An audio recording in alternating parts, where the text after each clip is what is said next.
Hi, I'm Emily Sharp, and I'm a PhD student and graduate research and teaching assistant in the Faculty of Health, Education and Life Sciences. Before commencing my PhD, I trained to become a speech and language therapist at BCU. As an undergraduate, I became very interested in the field of voice and did my dissertation on this topic.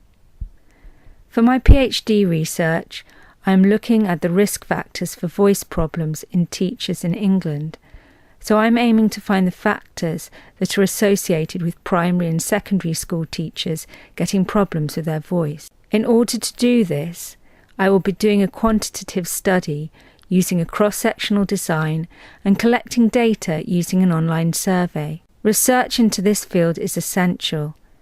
Research suggests that teachers have a relatively higher prevalence of voice problems than the general population and compared to other professions. Therefore, it is important to know about the risk factors for this population. Furthermore, research on voice is important due to the impact problems have on the individual and society as a whole.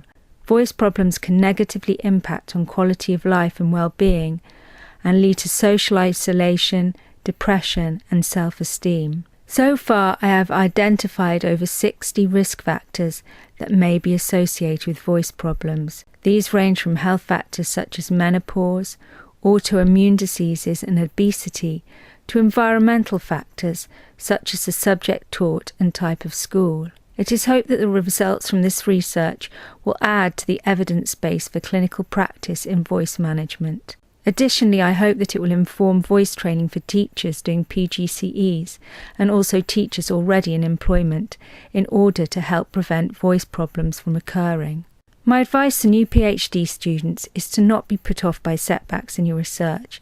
This is a normal part of doing a PhD and something which you can learn a lot from. I've certainly had some. I also advise PhD students to get involved in teaching if you can. It's a great way of learning new skills and developing both personally and professionally. I've really enjoyed this opportunity.